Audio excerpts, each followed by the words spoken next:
sonic echo that leaves no room for doubt. All the shots bring it back to what it's not. Make a move, do we do? As the world cries tears in our hands, are we all part of a bigger plan?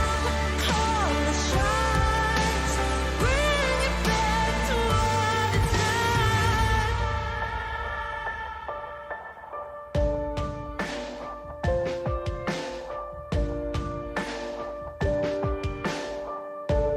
Deepest oceans, they can't portray enough empty spaces, time to rust and dust. There's no wonder left for us to love. No warmth or shelter, just satellites above. All the shots bring it back to what it's not. Make a move, do we do? As the world cries tears in our hands, are we all part of a bigger plan? All the shots bring it back to what it's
Hello race fans and welcome to the World Touring Car Series live from Donington Park here on RaceSpotTV. My name is Peter Mackay and I'll be taking you through all the action today here at this wonderful touring car circuit alongside my broadcast buddy Nolan Rempel. Nolan, it's been a fantastic season so far in the World Touring Car Series. Your thoughts heading into this one? It should be an absolutely phenomenal race here tonight. Of course, coming off of the first feature event of the season just a couple of weeks ago at Interlagos, we get set for yet more sprint racing, this time from Donington Park, one of the most well-known racing facilities in British motoring, and no doubt a track that we can expect a lot of action from here tonight.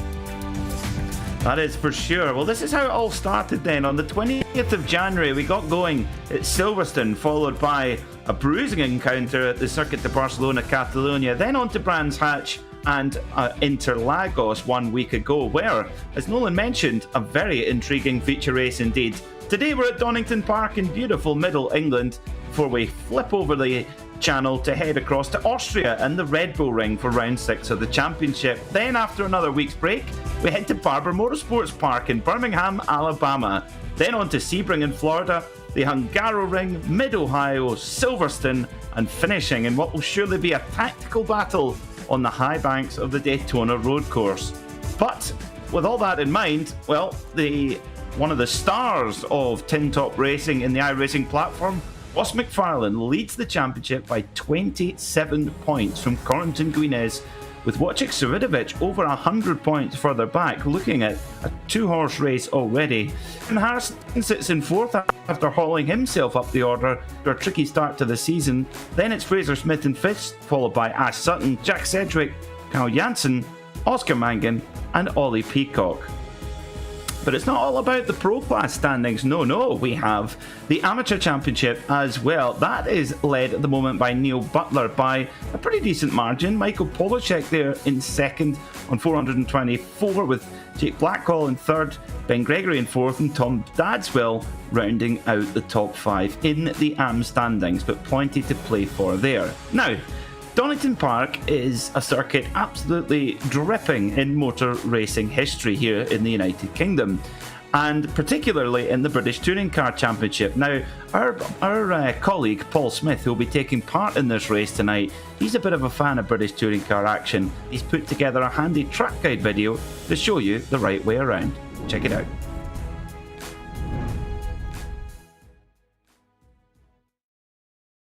Hello everybody, welcome along to round number 5 of the World Touring Car Series here on RaceSpotTV. I'm Paul Smith from Team Mad, and I'm going to give you a little bit of a guide around this fantastic venue here at Donington Park. It's a historic venue, I seem to be saying that a lot in this series, but it's a fantastic venue for touring car action. We're using the national layout, so the shortened version of this circuit. Of course, it's a track that is noted for a few things in history.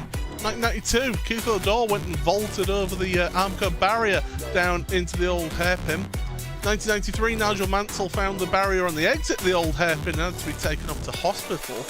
And of course, 1993 also saw the only Grand Prix of the Formula 1 World Championship held here with the European Grand Prix in some atrocious weather, and Ayrton Senna had quite possibly the greatest opening lap in Formula 1's history.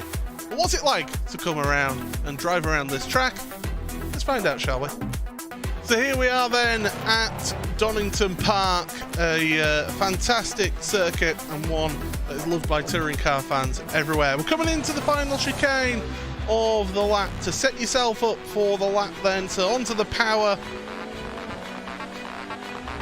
Come across the line here, let it gently just drift across towards the left hand side of the track for turn number 1 Redgate. Use a little bit of extra track with the pit exit over the curb then, and out again through this right hander here and plunge down through the crane of curves.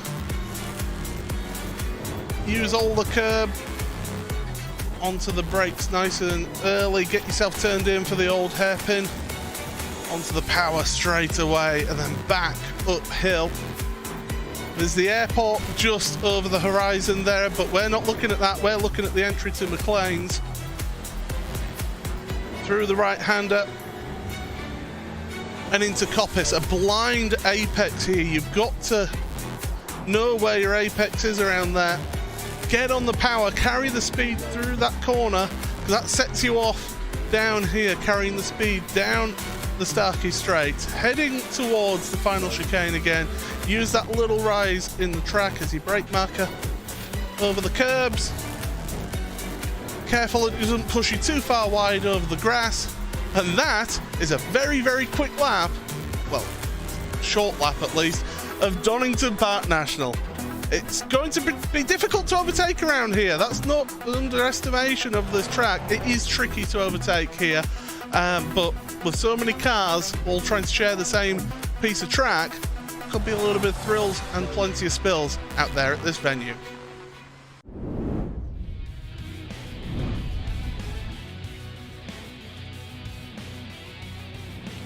Well, big thank you to Paul Smith there for giving us some handy tips for this Donington National Circuit. I shall keep those in mind next time I'm out on track here. But let's have a look and see how they start for race 1 here at Donington Park.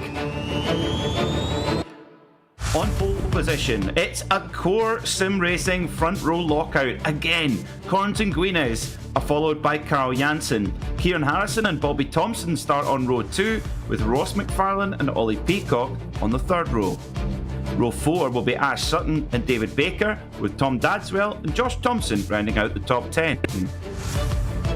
Oscar Mangan will start from 11th by Wojciech Savidovic. Row 7 will be Jack Cedric and Fraser Smith, followed by Dan Holland, Callum Reid-Garton, Jamie Rushworth and Mark Fletcher. Row 19 will be, 19th position will be Jake Blackhall, with Ashley Beard rounding out the top 20. Rafael Dressaz, Michael Avdoka, Johnny Walker and Alex Neller round out the first 12 rows. Then it's Michael Polishek, Neil Butler, Mickey Doble, Pete Newman, Dan Rowbottom and Tyler Maxson. Starting 31st will be Dan Canish, followed by Adam Hedgecock, Elliot Roberts, Paul Smith, Ben Gregory and Danny Lee. 37th will be Dan Robbins, Simon Field, Andy Shield, Craig Williams, John Roberts and Robert Lundgren. So 42 cars and nearly the entire field covered by just 1 second. Extraordinary stuff.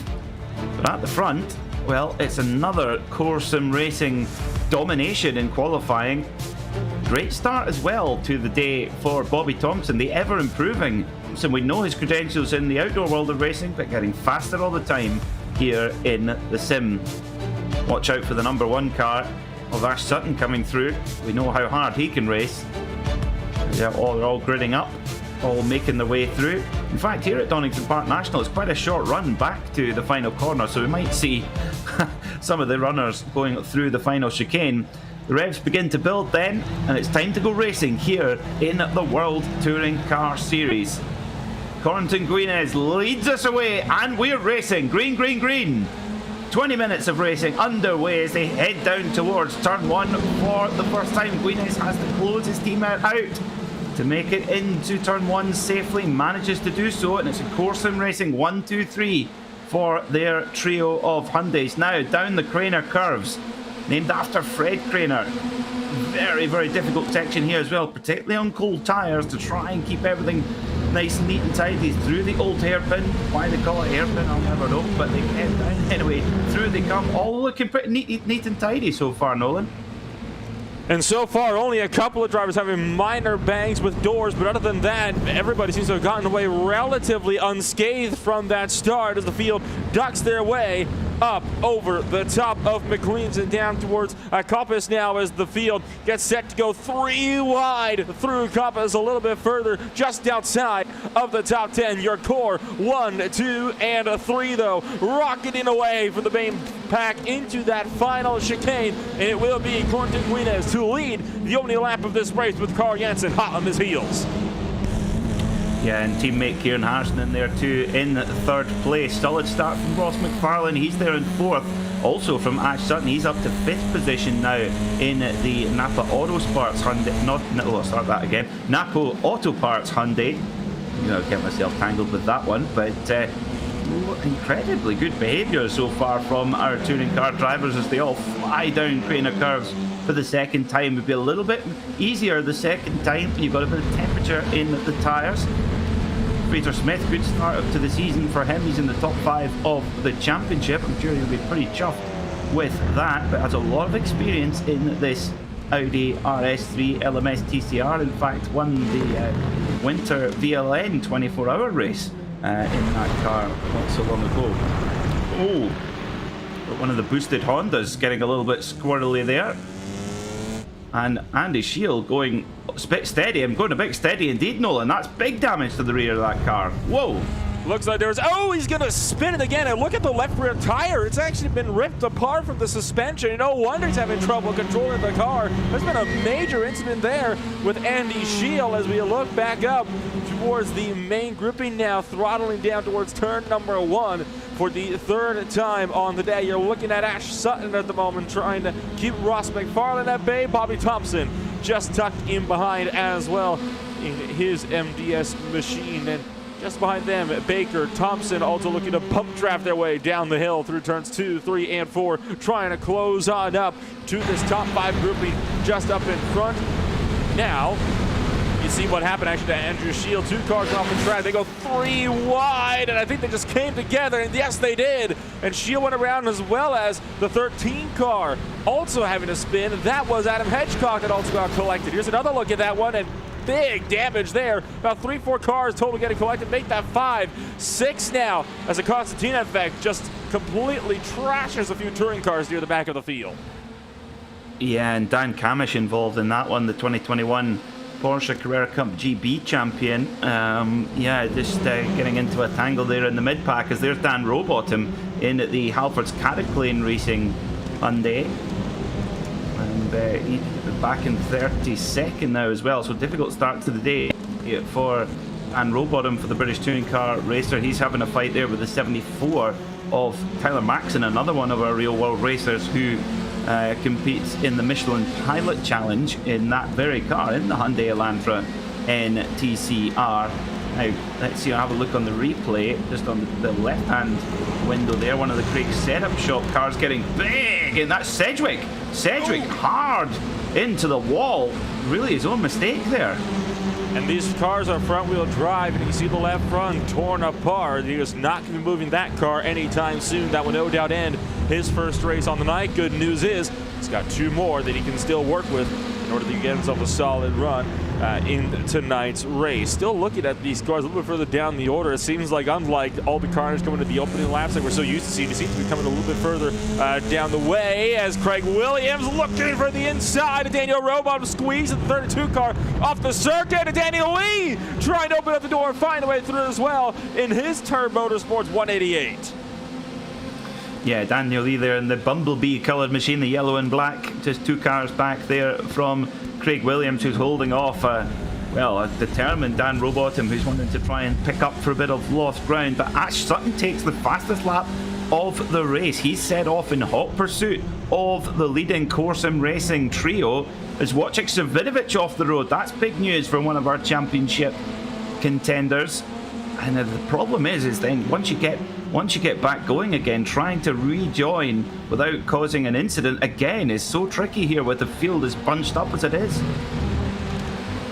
And yet another replay now up on your screens. And who was that getting sent around? I think that was the number 80 machine of Swirdovich going off at turn 1. A little bit of a touch there. And what do you think? Swirdovich squeezed in the driver to his inside a little bit, or maybe the other way around, being pushed out wide? Well, good. I think Wojciech Savidovic would certainly give you one opinion, that's for sure. It looks like he kind of got a bit shoved out there. 97 Whoa. Jake Blackall off the road as well. So Donington Park is biting, and it really can do. This is a fast circuit. And if you go off the road, you're onto the grass, and the grass is just so slippy here on the iRacing platform. If you can imagine what wet grass is like, that's pretty much what it feels like. So let's see what happened to Blackall then. Did he fall or was he pushed? Let's see. Tyler Maxon behind him, and definitely pushed. Well.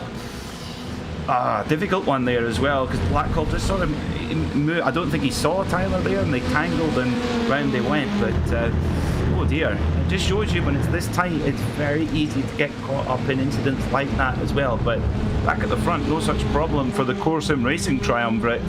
Guinness from Janssen from Harrison. And they really are loving this new Hyundai TCR. They've of course been in the TCR category, these three drivers, for a very long time here on the iRacing platform, pretty much since we got the TCR machine. And then with this switch to the Hyundai, they've just got even faster. Previous obviously running the Audi, which was the only choice, but looking very strong at the moment. As Sutton doing his level best to try and run them down. This is a circuit that he really, really enjoys as well. He's had some great wins here in the past, but he's got one of the all-stars of touring car racing on iRacing right on his tail in Ross McFarlane. In fact, stablemate Ross McFarlane. They're running in different colours, but they're both drivers of the Pure Sims outfit. And there is your core 1, 2, 3 once again ducking its way through the old hairpin, which, as you and I have both expressed, Peter, we don't know why it's called a hairpin. It's more of a kink than it is a hairpin. I believe that actually was a hairpin at one point, though, back when the track was first resurrected in about 1934, when the track was first constructed. So who knows? I'll see if I can maybe fish that information out. Who knows? Maybe it's a layout in the past. And this is on board with Ross McFarlane trying to close up to Ash Sutton. And these are, of course, trying to catch up to the Napa Auto Sports machine just up the road in the #1 car. And so far, Sutton's been doing a good job on trying to keep with the top three, the core 1, 2, 3. But overall, you have to consider the fact that he's not really gaining a whole lot either, as there goes 79 on a replay. That was Rafael Driscaz, I think, that got sent around and backed it into the wall there. So yeah, more drivers having struggles, at least for the time being. It's only 1 or 2 car incidents, not whole pile-ups like what we saw at Brands Hatch a little while ago. Old Paul Smith. Oh no, Paul Smith getting involved in a bit of argy-bargy. Well, Paul's had a pretty bruising start to the season, I think it would be fair to say. He's been gathered up in quite a few incidents as well, so he'll be really hoping for a bit of a clean run tonight. Try and get some points on the board for the Championship. Danny Lee, as much as he can in the Stern Racing machine. Certainly easy to spot this car out on track. Likewise, the Team Mad machines, actually, it must be said. They're always a lot of jazzy paint on them as well. Now, Carl Janssen has taken the fastest lap of the race. Of course, sitting right there in the draft of Corrington Guinness. So those Corson racing cars, they are not cruising at the front. They are running in a perfect flying formation. They're like, well, if the Red Arrows decided to get a new paint job.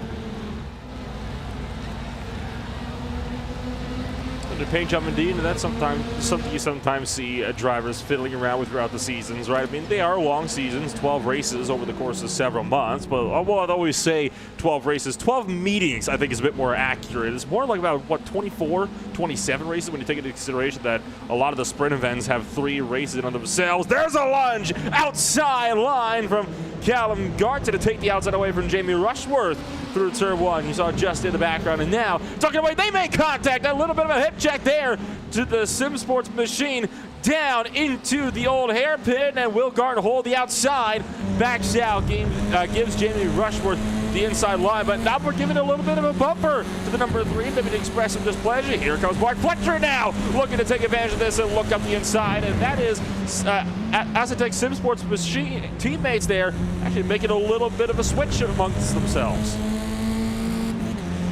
Yeah, there's certainly been a high rate of attrition here, so the drivers who can keep it clean can certainly gain a lot of positions as well. At the moment, our AN-class leaders, Ollie Peacock, he's in 8th overall, so set to make a huge amount of positions here as well, as Fletcher has a look up the inside, but Rushworth says absolutely not. And Carl Janssen coming into pit lane. Now, what on earth is going on here? It must be damage of some sort. Comes in, takes his repair. What on earth is that all about? A bit of a... How bizarre. I'm stumped. Oh, I know what happened here. It was actually going down into the final chicane, I do believe. Maybe got into the back of his teammates. So as soon as they came through that chicane where he came down into the pits, and I have no idea why on earth that would have happened. It's a bit of a stumper there, that one.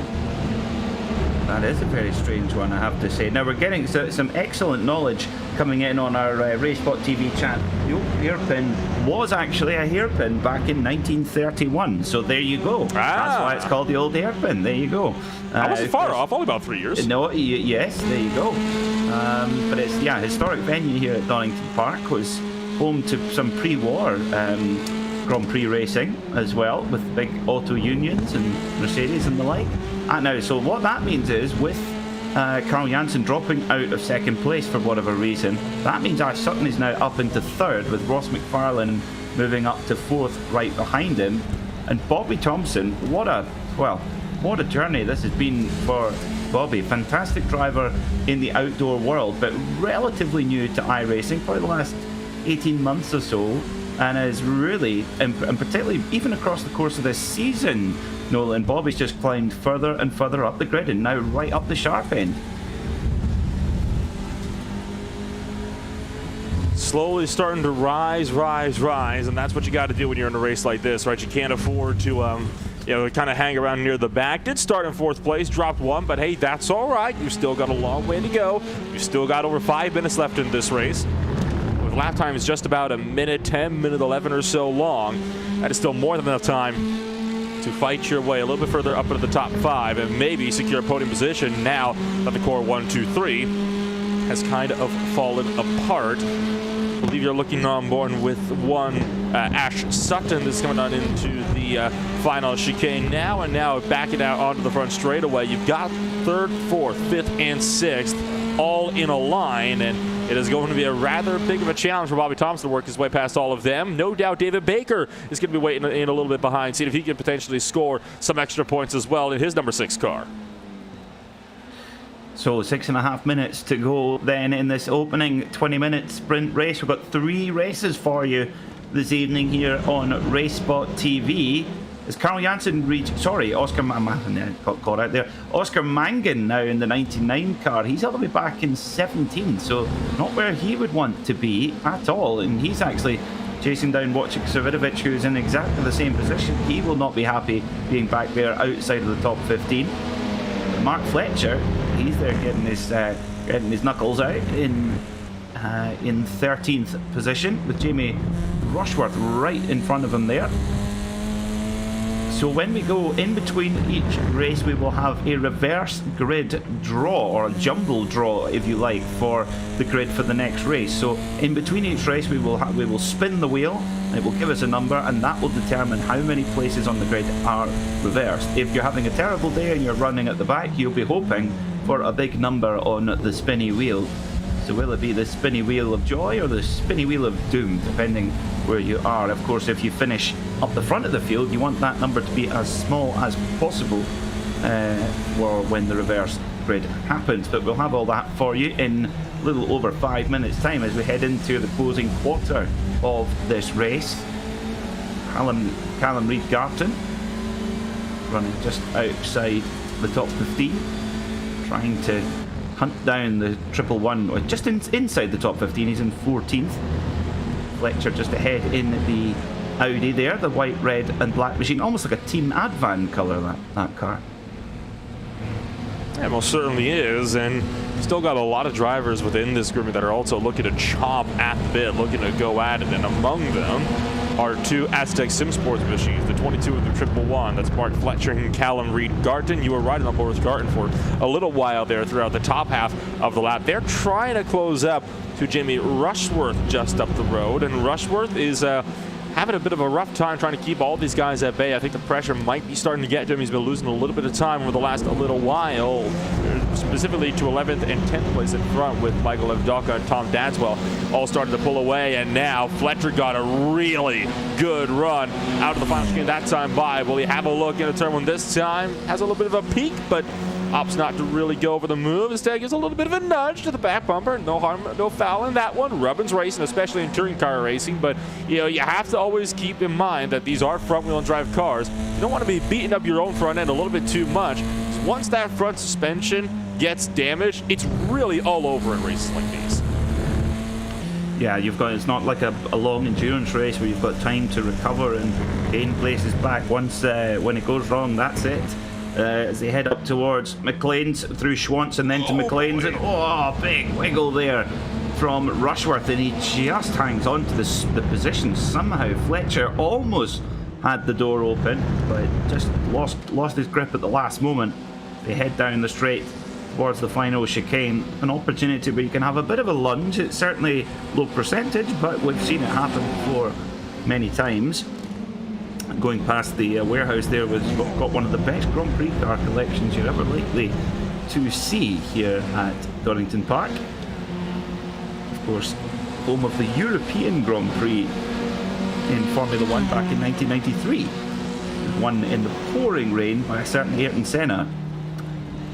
And the owner of the circuit, Tom Wheatcroft, now then Sir Tom Wheatcroft, he was determined to have a Formula 1 race at his circuit, Donington Park, but because the weather was so bad, they didn't have enough people come to visit, and he lost himself a 7-figure sum on that day. But he says, I've never been so happy losing that amount of money. It was great to give the winner's trophy to Ayrton Senna.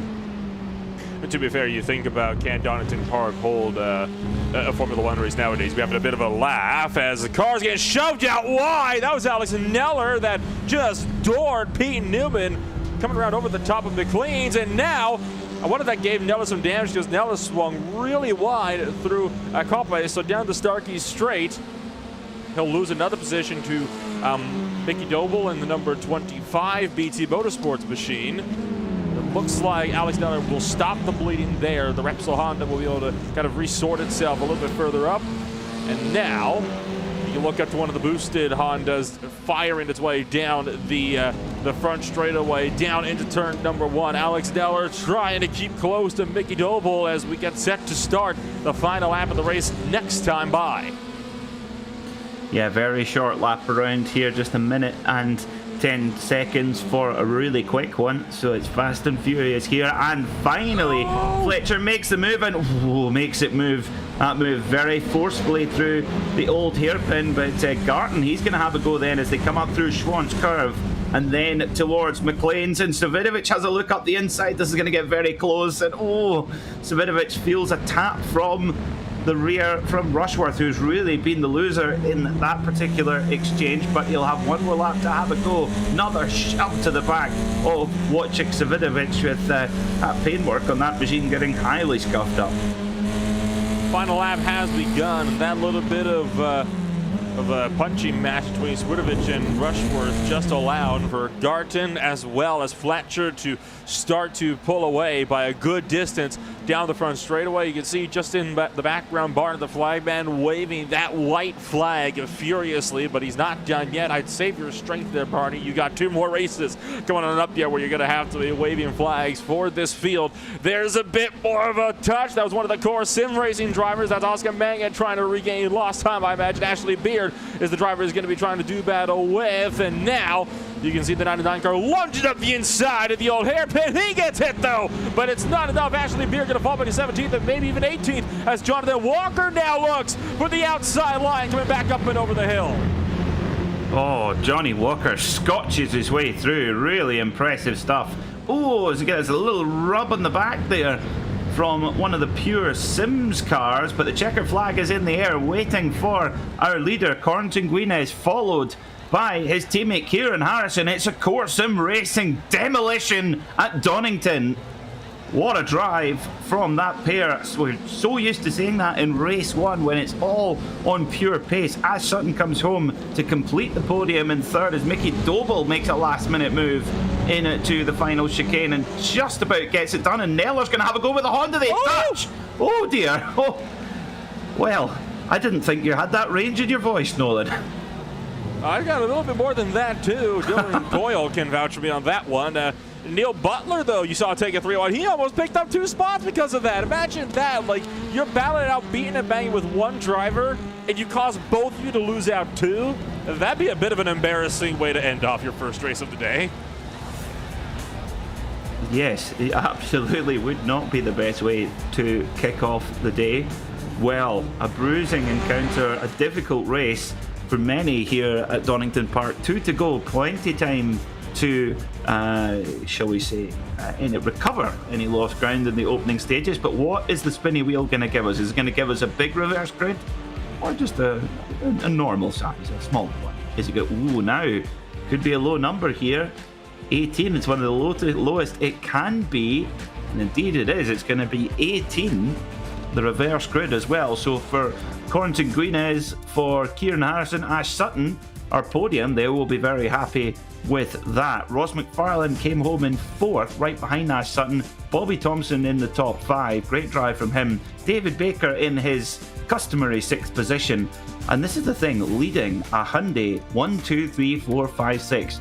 The first of the rival manufacturers, Fraser Smith's Audi in 7th, and the first of the Hondas, actually an AM-class car, the incredible Ollie Peacock. Dan Holland in 9th, and Michael Evdoka rounds out the top 10. Tom Dadswell was 11th and 2nd in the AM class, followed by Mark Fletcher, Callum Reedgarten, Wojciech Savidovic and Jamie Rushworth holding on to that position in the top 15. Oscar Mangan was 16th, not what he will want. Johnny Walker in 17th, and our pole sitter for race 2 will be Ashley Beard. And what that means is that then Mickey Doble will be the place you never want to be, missing out the reverse grid by just 1 position. Pete Newman rounds out the top 20. 21st is Neil Butler, followed by Alex Neller, Craig Williams, Elliot Roberts, Carl Jansen, Dan Rowbottom, Dan Camish, Danny Lee, Paul Smith, and Dan Murray. 31st is Simon Field, followed by Ben Gregory, John Roberts, Dan Robbins, Jake Blackhall, Robert Lundgren, Adam Hedgecock, Tyler Maxson, Michael Polishek, and Rafael Drachaz.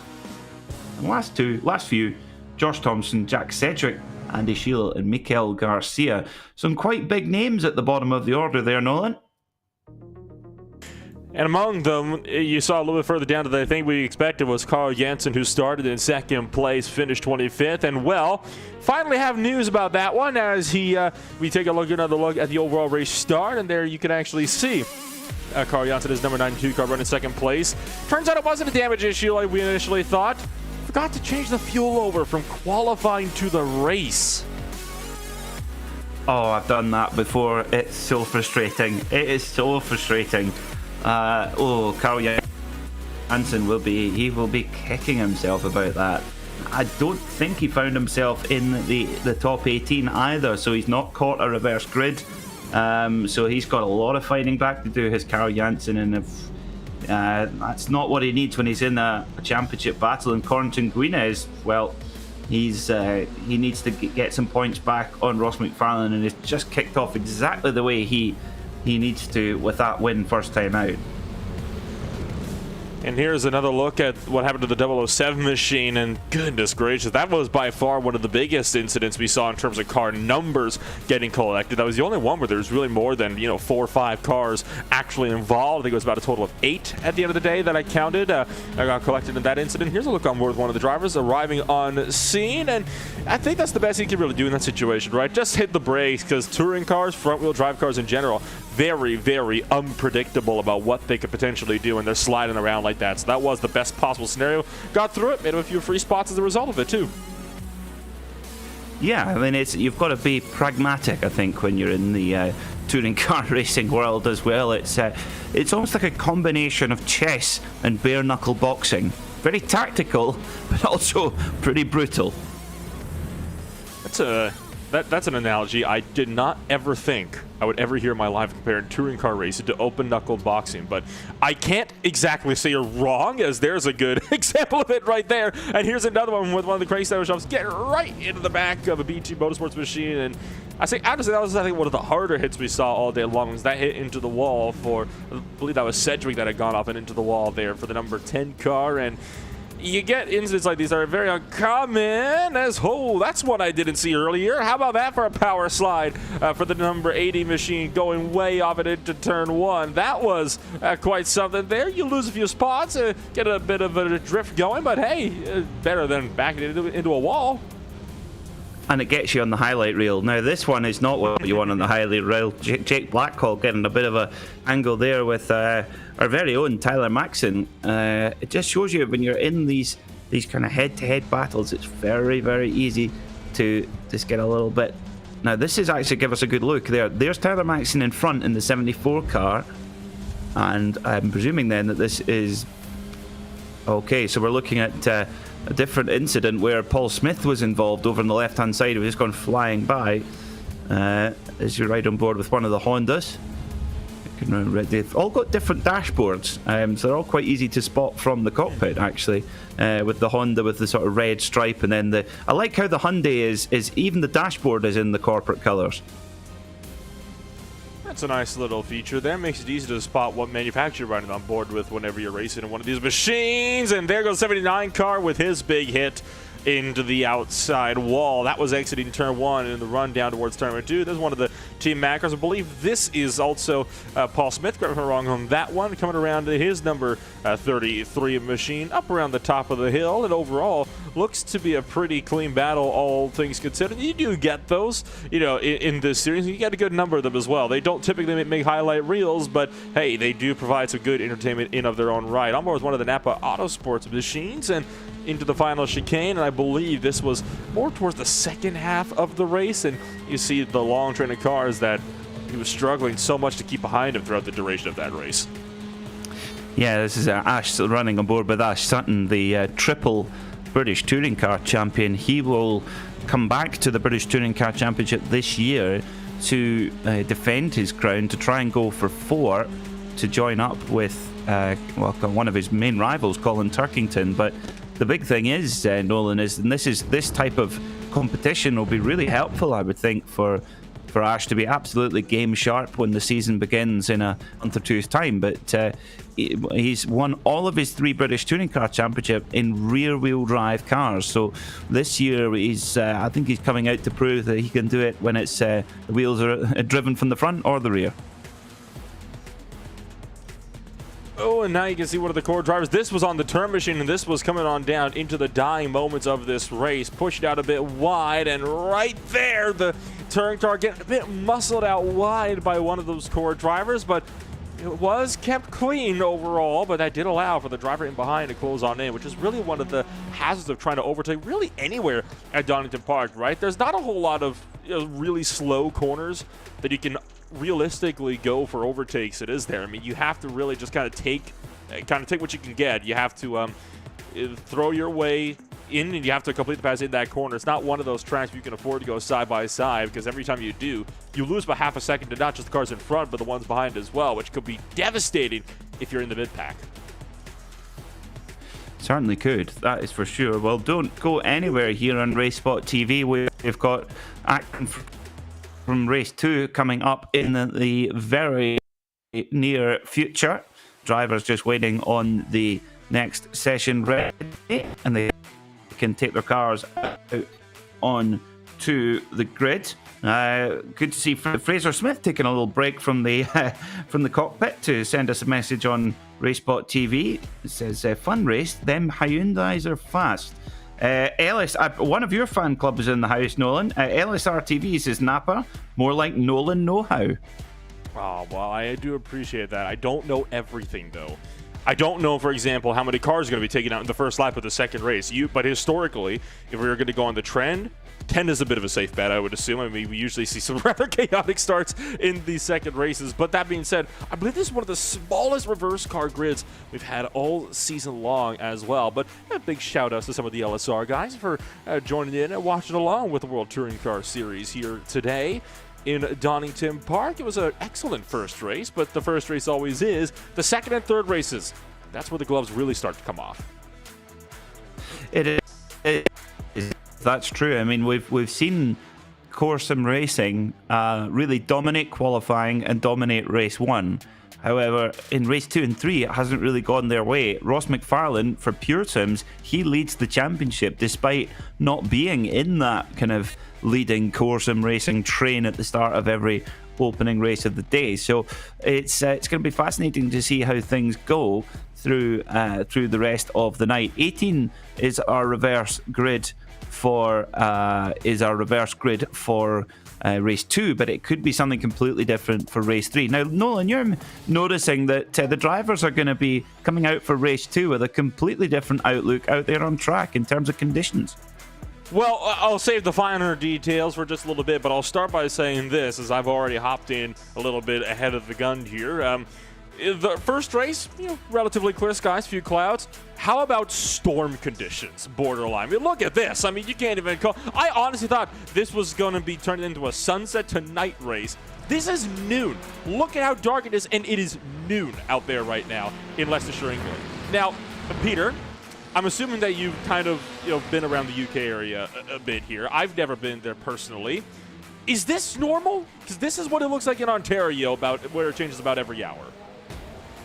Yes, is the short answer. This is typical British touring cars at Donington Park weather.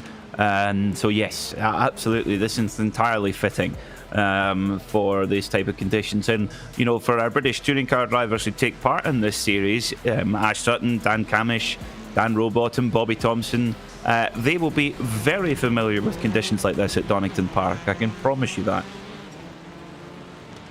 That should be a relatively interesting race as well. I mean, track temperature is down to 75 degrees Fahrenheit, and obviously that could kind of up things up a little bit more. The track has cooled from race 1, which obviously means you're going to be getting a bit more of a racy track as well. I think it's also worth noting humidity, 100%, meaning it is borderline misting out there, but obviously we don't have rain quite yet. Hopefully, hashtag soon. You got, of course, winds as well. Southwest, 11 miles an hour.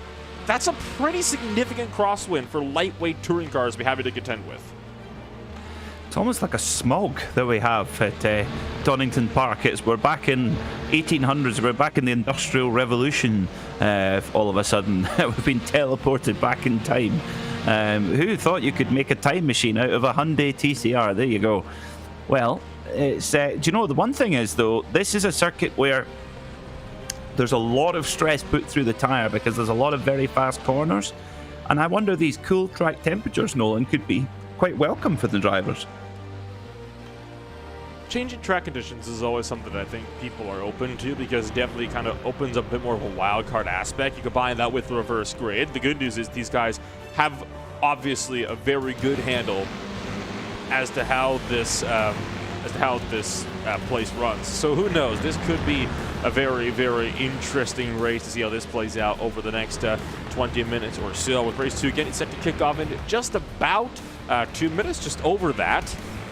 And I have to say, if this is what race 2 is like, what will race 3 be? Will it be kind of very overcast and under threat of having to cancel due to fog like it is now? Will it be clear skies again, or will it be somewhere in the middle? Great comment from Mr. Bruno. Good circuit too. Good, what a circuit to be named after. Rain in Donington is a classic. Reminds me of the Nigel Mansell BTCC days and the 1993 F1 Grand Prix.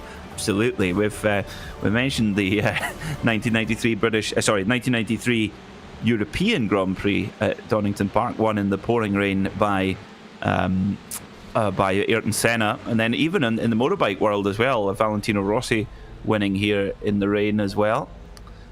And well, Nigel Mansell, who could forget? Tiff Needell, Top Gear presenter, putting Nigel Mansell hard into the wall in a Ford Mondeo back in the glory days of British touring cars. So yes, Donington and poor conditions, definitely a combination that's been seen before. Well, who knows? Will we get the same level of controversy? Quite possibly. Hello to Posk. Is asking, how has the weather been for me? Because weather has been in North Hampshire has been dreadful. Well, I'm not in Scotland at the moment. I'm actually in Stuttgart in Germany, where the weather has been lovely. It's been actually not even that cold, very bright and sunny, and it's been very lovely. Which I would bet that it's possibly not like that at home right now in Edinburgh. What's it like in Ontario right now, Nolan? Very cold and very white is what I can say for them. At least over here in BC, we've got some green showing and a whole lot of sunshine, despite temperatures still being like minus 3 degrees Celsius. But you know, it's chilly. We'll put it that way. It's a nice chilly late winter day. Hardly anything out of the ordinary for us. So you're in British Columbia, not Ontario. My apologies. I do apologise. But beautiful British Columbia. It's called that for a reason. What a place. That most certainly is. You can get some quite good views over here, especially of the coastal mountains. Yes, indeed. Yes, I once enjoyed a trip to Victoria, to Vancouver Island, which was wonderful, and they took me out on a float plane. And I got to sit in the front with the pilot, which was the only time I've ever sat in the front seat of a plane. Anyway, more on that later, even though we are near East Midlands Airport here at Donington. But Ashley Beard will start on pole position alongside 3M's Johnny Walker. Oscar Mangan and Jamie Rushworth are on row 2, with Wojciech Savidovic and Karen Reed-Garten on row 3. 7th place is Mark Fletcher, followed by Tom Dadswell, Michael Avdoka, Dan Holland, Ollie Peacock and Fraser Smith. 13th will be David Baker with Bobby Thompson, Ross McFarlane, Ash Sutton, Kieran Harrison and Corentin Guina is rounding out the top 18. Mickey Doble in 19th, Pete Newman in 20th. Neil Butler will start from 21st, followed by Alex Neller and the Craig Setup Shop pair of Craig Williams and Elliot Roberts. That's how the first 24 start. We've got over 40 cars here, but no time to tell you the grid. It's almost time to go here for the second race of the day here in the World Touring Car Series. Off they go, down towards turn 1. And it's a great start from Oscar Mangan in the white and orange Corsim Racing Hyundai. Great start from the second row of the grid. Can he make it? Oh no, we've got a pile up. Oh dear, pile up on the start-finish straight. Dan Rowbottom's involved. Both Craig Setup Shop's car. And crashing before the first corner, Nolan. Dear me. I don't think I've ever seen a crash in that fashion at that point of this circuit, but there's a time for firsts in every series, it would seem. More cars going off at the old hairpin. Who's that? That's way off. That's at least Jonathan Walker, and coming back on course as well. Gotta keep a heads up from Mark Fletcher, rejoining the racing service. Is going to be dumped well outside now of the top half of this field. Still double file up and over the hill, and it's already getting physical in just the first lap of this race. And as you mentioned, Peter, before we even got to the first corner. So it's one of the core drivers to still lead the way. It's Oscar Mangan currently rocking it away, looking set to win for at least 2 of the 3 sprint races here tonight. Looking a little bit further down the order, this is the likes of Bobby Thompson, as well as others like Kieran Harrison and Ash Sutton going into the final chicane and almost getting tipped around by Corentin Guides as well. But apart from those first little spins in the opening 3-4 corners, relatively clean opening lap, though I doubt few other people would see it the same way. Possibly not. No, possibly not. Certainly for those who were turning around towards the barrier. Whoa! It's got one of the BT cars off at turn 1 and rejoins right into the path of one of the Napa Autosports cars. I think that was Dan Camish. Great camera angle there as they come through Craner Curves. The helter-skelter that is Craner Curves. I'm sure Fred Craner would approve of that. Whoa! But this is in the middle of the melee with Paul Smith. And there you go. That is how aggressive it is in the mid-pack of the World Touring Car Series. You get absolutely no hiding place or resting place. That's Mickey Doble in front. Oh! Cars off everywhere. It's the Boosted Motorsport Honda number 62. Simon Field. Oh, dear me. And then I think that's Tyler Maxon off. No, it's Paul Smith. Oh, Paul. Oh, what's happening? And Paul does a good job to get it back onto the circuit again. Oh, dear me. Well, we asked if it was going to be more frantic and controversial. Well, yep, we're there already. Oh, and now another Hyundai coming back out onto the racing service. That was Jonathan Walker, be bumped down to 32nd place. You see one driver bail out into pit road. What is happening in the second race here? I think I have to say, and maybe the cold temperatures have put everybody in a bit of a foul mood with how aggressive everybody is being so far in this second race. John Roberts about banging doors with Jonathan Walker, and this is for 32nd place out of 42. We're talking the last 10 spots on the grid, and they're still looking to bang doors and just run through each other as there goes Walker way off in the background, and he just got full sent by John Roberts, who just did not really lift entering the old hairpin. Dear, oh dear. Well, Sutton off. Sutton in the gravel. Ash Sutton is in the gravel, and he's not moving. He is not moving. I wonder if he's got wheel damage there where he can't get the car on the move. So that's big news for the championship. Ash Sutton in at the gravel. I think it was at the old hairpin. Oh, and turns across the nose of one of the Corsim racing cars. Oh, that's why he couldn't move. Bang, engine gone. engine gone, and well, he had wheel damage to top it all off, so he wasn't going to move even if he had the ability to move, courtesy of an engine. But it's all coming to a head here rather early. We've already eliminated about half the field here early on, or at least a third, 2/3 of the field. This is just completely getting out of control in a really big way, mighty quickly. At least the top grouping here, relatively single file and relatively orderly still. You can see Oscar Mangan trying to keep the likes of Ashley Beard. Beard in turn trying to fend off Swinovic as well in his number 80 Hyundai machine. Turn around through the up the hill and headed towards the back straightaway. Yeah, Svinovic is a real threat here, I would say. Oscar Mangan is very quick, make no mistake about it. He's got an opportunity here to try and pull away, but Wojciech Svinovic is so experienced, he's so decorated, so many championships through the days, pretty much since touring car racing began on the iRacing platform. Now, Jack said you can spot him, he's in the blue and yellow car, and he just gets sandwiched. Oh my word. Now, it looked like, was that Svinovic who just darted to the right and was the kind of first of the dominoes in that pile? But I don't think they even crossed the start-finish line. They hadn't. That's the thing. I mean, they went 4 wide, and only one of those cars that went 4 wide actually made it to turn 1. It really kind of goes to show the aggression that could be on some of these starts, especially with the reverse grid in play. But you can't even chalk that up to the reverse grid, because that was well behind the reverse grid, which was only of 18 cars. Yeah, and that was a second 4 wide incident, I think. Yeah, that is very strange. Dan Rowbottom getting into a tangle there as well. Interesting to get another look at that from Rowbottom's point of view, because it did look slightly strange there. Well, interesting how, yeah, we seem to, yeah, so this is riding on board with Dan Rowbottom's Cataclean Hyundai. He's a Honda in real life, Hyundai in the sim. And yeah, to be fair, Dan Rowbottom, not anything he could do there. In fact, I thought it looked strange.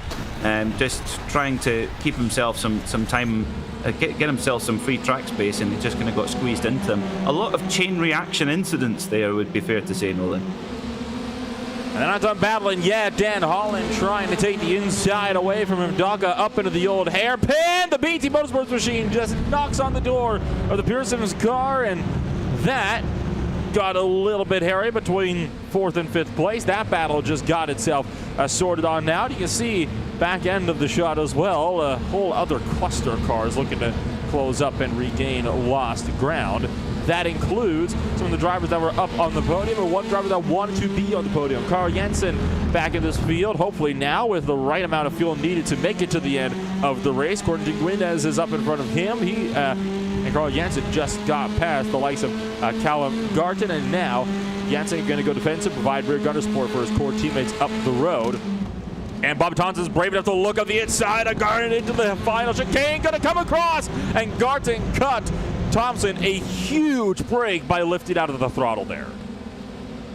Oh, that was absolutely opportunistic stuff there from Bobby Thompson. Beautiful, really perceptive, and gets the position. So he's up to 14th place now, is Bobby Thompson, with Carl Janssen right ahead. And actually, Janssen, Guinez, and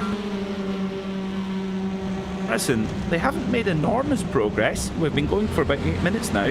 Janssen, Guinez, in fact, the leader of the Harrison, the leader of the Core Sim Racing Triumvirate that started in 18th, 17th and 16th positions. So they've made a few places, but not as many as I might have expected. But maybe that's a good thing, Nolan. Maybe they're just keeping themselves well away from trouble, letting the sea part in front of them, then make their way through. And it's worth noting that so far we've only had a very few select instances of where we've seen the people that won race 1 actually come back to win races 2 and 3 as well. It is not a very common factor. That is due in part to how tightly packed this field is. I mean, you had, what did you say earlier about the top 15 or so, all within a second in qualifying? No, the top 40. Oh, the top 40. Okay, so it's a bit more than 40. That. Oh boy, what's happened to the 13? Oh. Boosted Motorsports well off and head on into the barrier. That was Adam Hedgecock, and I wonder if something broke on the steering as soon as he got hit from behind, that would certainly explain why he just didn't turn. I think that was the case, and it was the number 33, Paul Smith, that hit Hedgecock. Paul was getting his elbows out tonight, that's for sure. Poor old Adam Hedgecock didn't really have a great deal of places to go there. But this is, it's been a lot of incidents early on. Great comment there from Mr. Bruno, saying that iRacing turning into Carmageddon. That was a great game. I loved that. That was at PlayStation. I think that was original PlayStation, I think. I do remember Destruction Derby as well. That was the original PlayStation 2. Coming on around back onto the front straightaway, you can see there is the Napa Know-How machine just up of Ash Sutton trying to close up to Oscar Mangan for the race lead. You see Svrdovic still holding on to a podium position as well. And actually, I say that now, Ash Sutton is a lap down and not a factor in this battle for the race lead. So 2 laps down, actually, now that I look at it again. So Svrdovic is still the second place driver, and you got Ashley Beard third, Holland fourth, McFarlane in fifth. It's been very civil so far, up inside the top 10. Up until 10th place, that's really where everything really starts to kind of start kick off and get a little bit more helter-skelter, I guess you could say, as this race gets set to continue on. As there you could just see back of the shot left side, right there, you see 2 more of the core drivers trying to work their way past one of the Full Send Racing Audis, and I can guarantee you that that is a battle that is definitely going to get a heck of a lot more physical as we enter the second half of this race. And there you see Fraser Smith now under fire from Kieran Harrison down the back straightaway of the racetrack, and will Harrison lunge up the inside into the final chicane? No, he doesn't. Very, very wise there from Harrison, and this is what I like about some of these touring car drivers. They know how to make their battles and when to kind of just sitting behind. But you saw Harrison run really wide and clip the grass in that chicane. That allows for Guinness to work his way up, and it looks like they're going to go for a little bit of a switcheroo in terms of the team running order here. And now, how's that for a squeeze? Teammate on teammate Carl Jensen looking to actually battle this one out with Kieran Harrison. Bobby Thompson getting himself really into the thick of the fight here, as well as the Corsom Racing trio. They've been well, I thought they'd been broken up a little bit. No, back together again as Bobby Thompson now trying to hold off the 22 car of Callum Reid Garton in the Hyundai factory colours there, the blue, red and a dark blue there as well. Bobby Thompson in the blue and white BT Motorsport machine. But Janssen with the fastest lap of the race, but not quite able to make particularly swift progress from his grid position. Guinness now leads the Corsom Racing Group. He's in 11th, of course, winner in race 1, so in position for a bit of good points. But Oscar Mangan at the front of the field leads by just over a second, with Dan Holland in 3rd, Ashley Beard in 4th, and Ross can't be Ross McFarlane, surely not up into 5th position already. In fact, it is. Absolutely, what a start from Ross McFarlane. We're still keeping eyes on some of the core cars as well as the Full Send Racing machine, currently running up inside the top 10, which is, by the way, the 2nd highest Audi in the field. The full highest one is Avdaka in the 6th position on the racetrack. And so far, Fraser Smith is, I think, doing a fine job of being able to weather the pressure from the core trio just tucked in behind. And when you see those 3 core cars coming up behind you, you know it is going to be a rough ride, because they can really get their elbows out when it really counts. But he's doing a good job on just trying to weather that storm. So let's keep an eye now on this fight for 5th, 4th, and 3rd on board Ross McFarlane, right in behind by about a quarter of a car length from the likes of Ashley Beard, and about 2 cars up the road then is going to be Dan Holland in the 3rd position. Then you see that car second in line is just bouncing up and over the curbs, and it's only going to take one mistake from Ashley Beard before he'll be losing not just 5th place, but potentially the top 5 as a whole. Yeah, that's what the thing is. If you lose one position, you can easily get freight trained as well, because there's a whole gang of drivers in the near distance who could take effect with that. But Ross McFarlane, you know that he'll play this one smart. He's done a super job to get up the up the field so quickly from the reverse grid, and that's why he's such a decorated touring car driver here on the iRacing platform. Knows how to get the most points in these reverse grid races. It's all very well charging off at the front in race 1, but that's only one race. We've got 2 reverse grid races to worry about as they head into the Clanes, clipping the apex perfectly there as well. But this doom and gloom really is quite something, and who knows, we could get something completely different again for race 3.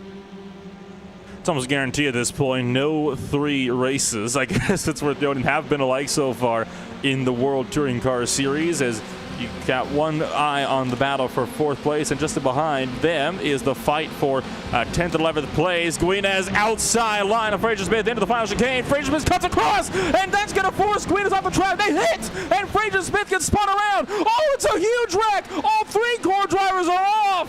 And as well as that, taking out Bobby Thompson in about a 6-car melee, exiting the final corner, and all of that stemmed from Fraser Smith trying to hold on to 10th place, and Guinness wanted to take the spot around the outside line. Neither driver willing to lift, and that took out all 3 core drivers as well as Bobby Thompson, and then Mark Fletcher just parted the seas, as did Callum Garton.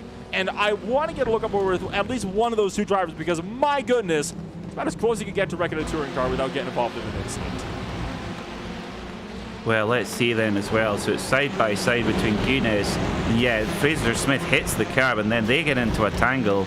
Kieran Harrison actually gets away with it. Oh, he goes through the grass and nearly gets nerfed on the side there by Fraser Smith. Manages to avoid it somehow. Huge wreck, and it wasn't really a kind of ambitious lunge or anything like that. It's just a pure racing incident. Just can easily happen.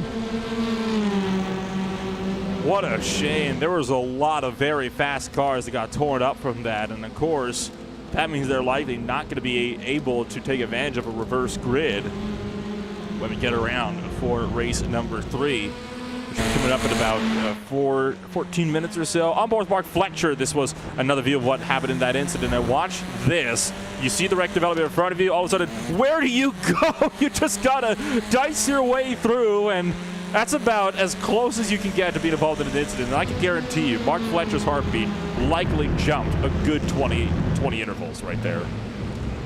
And then shortly after, he's thinking, do you know, I might get on iRacing not top 10 with that. That was, wow, that was a proper parting of the sea there. And What's the only one? The 22 car as well, same story. Wow. Well, what is it they say? Go where the smoke is, or no, go where the car is, and then hope it moves by the time you get there. I don't think there's really a science to it. It's mostly just pure luck. But anyway, what it does mean is that Ollie Peacock, after a win in the ARM class and an overall top 10 in race 1, he's sitting in a very cosy position right now in 7th overall, 2nd in the AM class, looking set to take another huge chunk of points towards his AM Championship aspirations. And of course, he's not running in the preferred Hyundai, he's in the Honda. He's making the Honda work. I love drivers that do this. They'll take the car that has definitely, shall we say, not been the most ideal in a series, and they will make it work. I've seen this so many times, and it is honestly amazing whenever I see him. I mean, he is making the Honda work. I mean, most of the Hondas are sitting well outside of the top 10, but not Peacock. He is 7th place in line, the highest up Honda's typically gotten so far. But so far, it has been a Hyundai-dominated day, and it looks like it'll be a Hyundai to take another race victory, race 2. The question is, who will be the driver to take it? Oscar Mankin in the lead, or Swirdovich, who's looking to make the move into the final chicane for the race lead? Deeper on the brakes, cuts through, and this time Mankin gives him the space to work with, and that puts Swirdovich up into the race lead, and none too soon. 2 to go from Donington.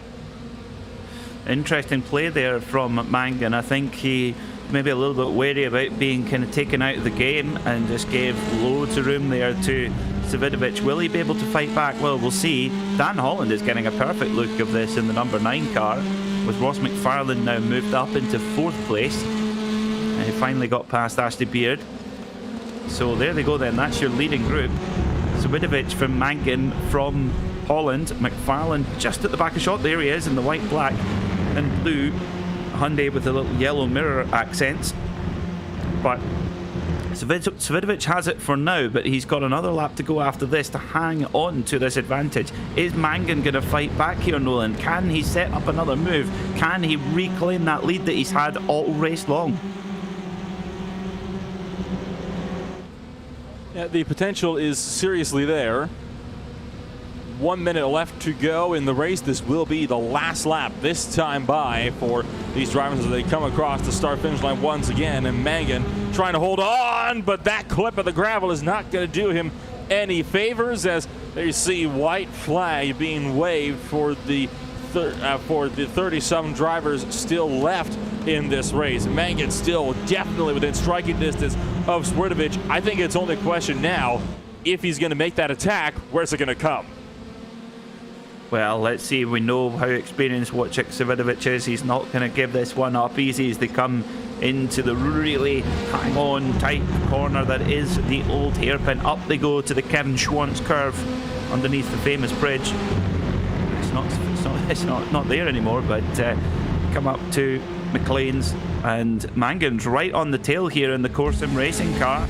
And with all this battling, Dan Holland and Ross McFarlane are now coming into the game as well. Svidovic leads, but can he hang on? He's got one more corner to go. There's a long drag down towards the final chicane. I don't know if Mangan's going to be close enough as they come down, ready to hit the brakes at the last moment, rattle down a couple of gears and go to clip the curb right, left. I think Svidovic got it done. The checker flag begins to wave.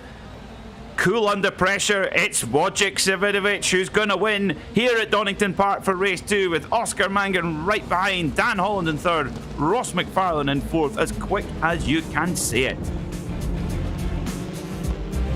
What a race. I'd say definitely a little bit more chaotic and a little bit more destructive, shall we say, than the first race was, but there is still more racing to go. There's one more 20 minutes of action, and if the first two spouts of 20 minutes, the first 40 or so have been anything to go by, you know it is going to be an absolute barn burner of a time. So who knows what could potentially be happening in this third and final race on the day. There is not a lot of time left to go for these drivers as we get set to close the books on the first half of the season. And now, spinning wheel once again. Where will the reverse grid be this time around?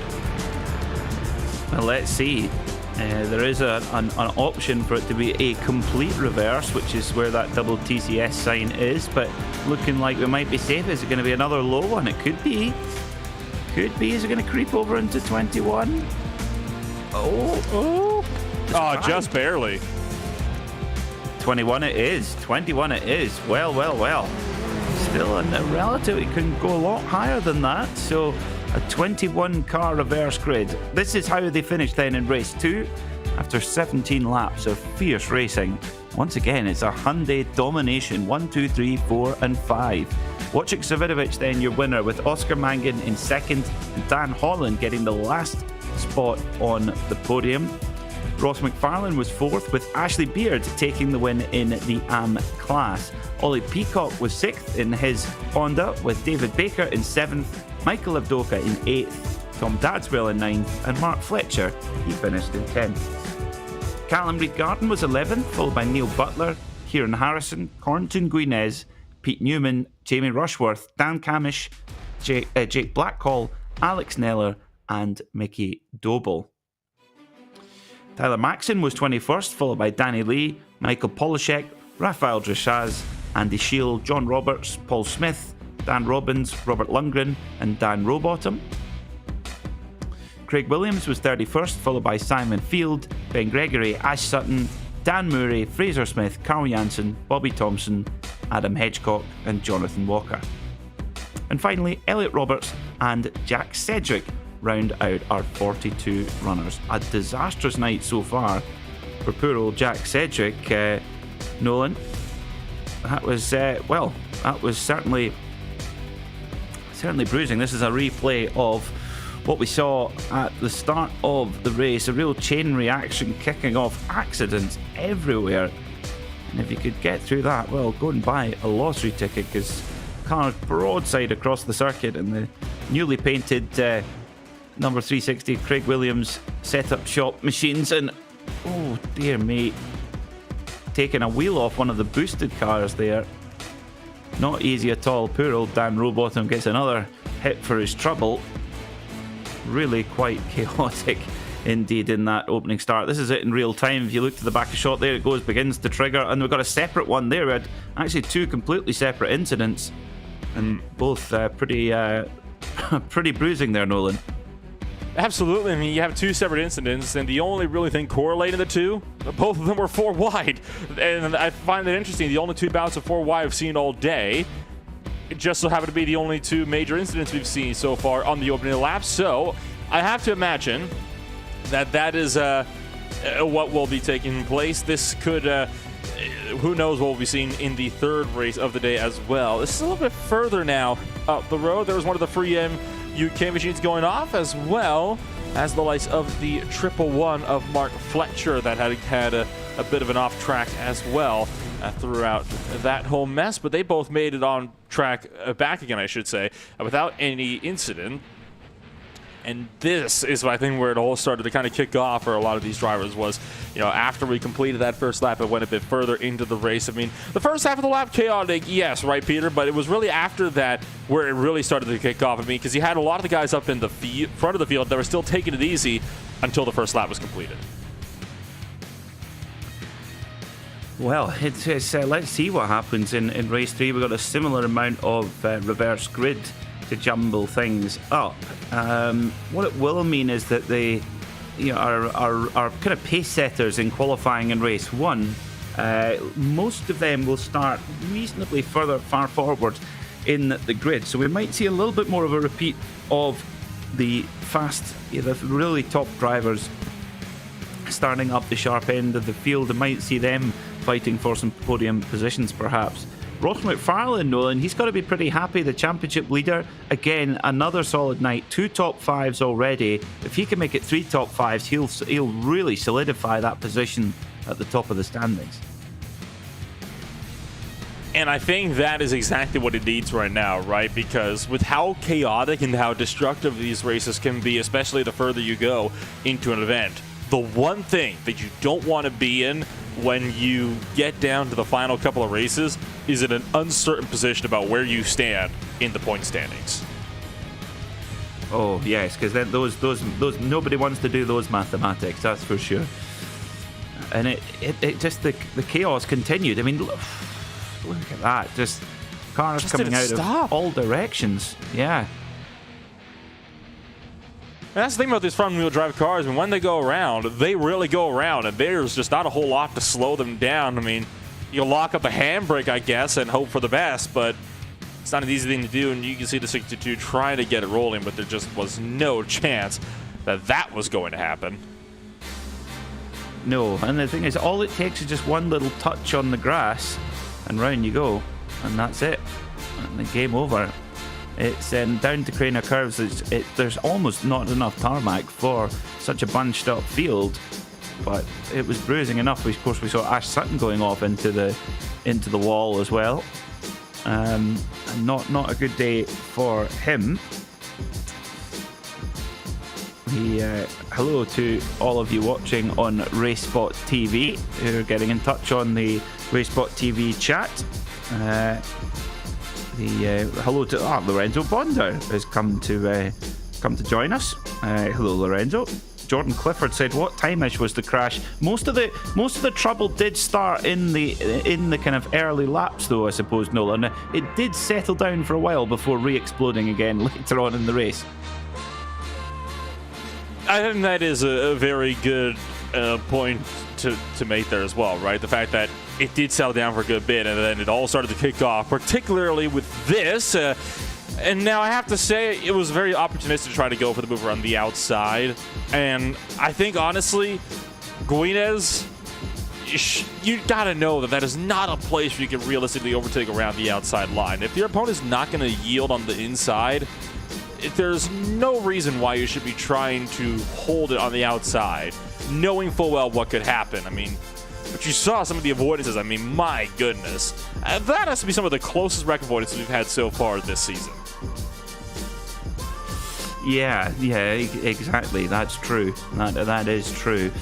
I think maybe Fraser Smith I think he could have yielded there, but the problem was he smashed the curb, and that's the kind of set the car off in a slightly different trajectory than you might have expected, and that sort of sent him into the path as well. So there definitely wasn't. There is always a two to tango story as well. I would say. Hello to FreeM UK as well. Of course, FreeM very generously sponsor of the. That's what happened to Mickey Doble, straight into the wall. But huge thank you to FreeM UK, who provide. Well, they provide racing equipment, racing wear, protective racing wear for many real-life racing drivers, and many of drivers on the British touring car grid as well. But they also produce sim racing equipment too that you can use. Their gloves are compatible for sim racing, and even have a specific sim racing style glove as well, which have special little fingertip material where you can keep them on and scroll around on your mobile phone as well. So so you can text and drive. Of course, not advisable out on the highway, but if you're in a private test all by yourself, then you can suppose you could do that. Maybe under yellow, maybe under caution, Nolan. I remember a little while ago, and this was, funnily enough, in the touring car category in the 24 Hours of the Nürburgring, seeing, I think it was an Instagram video of a driver that had just qualified P3, and he made a video on Instagram while it was driving around the Nürburgring, specifically on the GP layout at this point, celebrating like mad. And I also remember seeing the TV cameras that caught him doing that. And I'm not sure if he was bopped for it, but I would not have been surprised. So texting and driving is still frowned upon in the racing world, funnily enough. Yes, exactly. It's not to be tried at home, so to say. But when you're in between sessions like this, where you're just cooling off and you're in your sim and you've got your FreeM sim racing gloves on, you can give a quick scroll to your phone and check all your fan mail and tweets and Instagram follows, etc. As well. So cars on track at the moment, just giving a quick warm-up session before we get going for the third and final race of the day here at Donington Park for the World Touring Car Series. And as you rightly mentioned, Nolan, just coming up to the halfway point in the season. And what a season it's been so far. A brand new championship. Your thoughts on the season so far? Entertaining. It's been a very entertaining season, and it's been a chaotic one, and that makes it so entertaining. I said it at the top of the season, and this statement still rings true, that touring car racing is one of the most exciting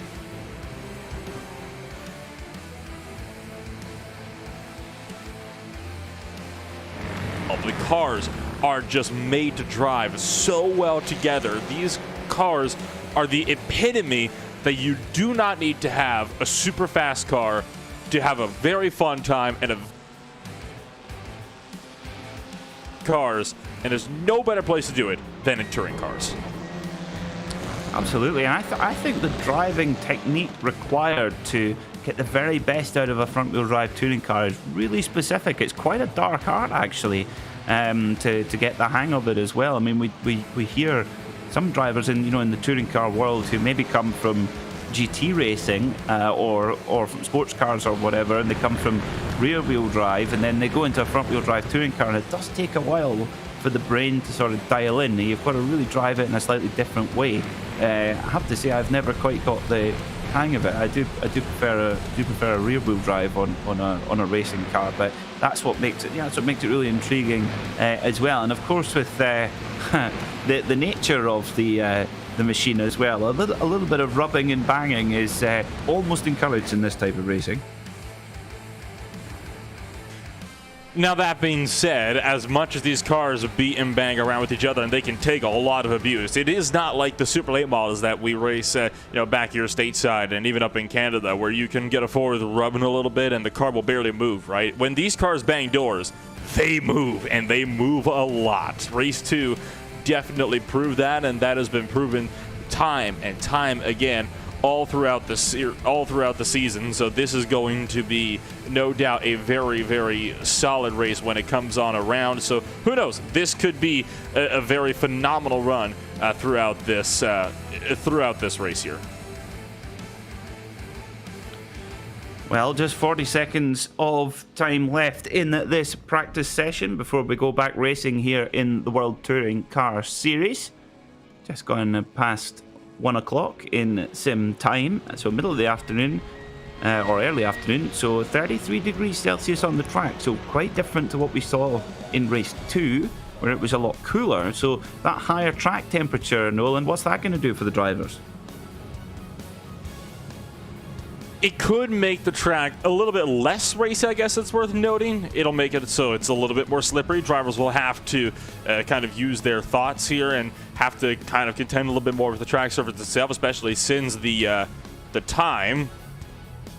speeds are about 15 miles an hour. So who knows? Could be in for a very solid race here today. But warm is complete. We're ready to go for the final 20 minutes. Okay, so we will have the starting order for you in just a moment of how they will begin this session. This 20-minute race, dash to the flag, dash for the catch here in the World Touring Car Series. Last few cars just picking through their laps. So this is how they will start then. Our very own Tyler Maxson, Hyundai junior driver, will start from pole with Mickey Dobell alongside on the front row. Alex Neller and Jake Blackwell on row 2, with Dan Camish and Jamie Rushworth rounding out the third row. Pete Newman and Corentin Guinness will start on the fourth row, with Kieran Harrison and Neil Butler rounding out the top 10. Callum Reed-Garton and Mark Fletcher start in 11th and 12th, with Tom Dadswell in 13th, with Michael Evdoka, David Baker, Ollie Peacock, Ashley Beard and Ross McFarlane rounding out the top 18. Dan Holland will start from 19th alongside Oscar Mangin. Wojciech Savidovic, our winner in race 2, will start 21st, with Danny Lee in 22nd. Michael Polishek and Rafael Dressage will start on row 12. Row 13 sees Andy Shields Honda and John Roberts' machine roll off from the 13th row. Paul Smith and Dan Robbins in row 14, with Robert Lundgren and Dan Rowbottom rounding out the top 30. Craig Williams will start from 31st, followed by Simon Field, Ben Gregory and Ash Sutton, with Dan Murray and Fraser Smith in 35th and 36th place. Bobby Thompson will start from 37th, followed by Adam Hedgecock, Johnny Walker, Elliot Roberts and Jack Sedgwick. So the first of our cars eager to get going, particularly young Tyler Maxson, the Hyundai junior factory driver, knows this car well in the real world, set pole position at Daytona in that very car. And what can he do from the front of the field? Of course, quite handy with the pole position here at Donington Park, where you've got the inside line as well, so you can really defend the line into turn 1 for the run down Craner curves. And Nolan, that run down the Craner curves, you really do not want anyone side by side with you. You really need to command the position there. You really don't. We've seen time and time again in just this race, people try to fling their way too wide through the Craner curves, and we've had mixed results. Sometimes it's worked, but unfortunately more often than not it has not. So that is going to be one thing to keep an eye out for, especially in the opening 3-5 laps or so of the race. Well, we will be keeping a close eye on how the drivers get through as well. A Hyundai lockout of the front row. The first of the Hondas there in third place. I think that clock has stopped. It's an old clock. It's likely to have stopped. It's not 22:07. It's just coming up for about 1:30 in sim time as well. So maybe nobody's been able to get up there and put some new batteries in that clock. But we're about ready to go. Most of the cars on the grid. So once everyone is there, we'll be able to let the cars loose. 41 cars loose into 20 minutes of racing here at Donington Park. The revs go up, ready to get that perfect lunge. Off they go. Tyler Maxson gets it away clean as well, but he's got to go on the defensive very early, and he does as well. Says absolutely no way. And oh, we got another one. Oh, it's Dan Rowbottom involved again. Oh, and Bobby Thompson in there too. Fraser Smith. goodness me, not again, Nolan. Yet again, before they even cross start finish, we just talked about the hazard going side by side. The Craner curves, and there's one there. Now we're off the track. Comes back on. Dan Cameron just scared out wide. He slams the wall over at the old hairpin. 3-4 cars off through the old hairpin as well. One of the Pearson's cars has gone off. There's one of the boosted machines trying to come on track. That's going to put them 4 wide yet again. It's a Turn Motorsports machine that goes off course. Draskas just makes his way through in his Dremper machine, and it is just pure and utter chaos so far through turns 1 through 4. But I think just now things are going to get a little bit less chaotic as we get set to close out the first lap. But don't forget, you've got that last chicane. These guys are still going to have to negotiate. They're trying to go too wide with Luck Out. Harrison being blocked out. Rushworth, he's going to hit the back end of Pete Newman and go spinning around and head on into the barriers at the last chicane. Oh, not a nice place to go off there as well. A lot of manoeuvring to do for Jamie Rushworth as the field comes flying through. Well, it's Tyler Maxson then who leads here at Donington Park in the World Touring Car Series. And look at pit lane, it's a boneyard of broken race cars. Maxson's off to, well, a 1.3 second lead from Mickey Doble as well.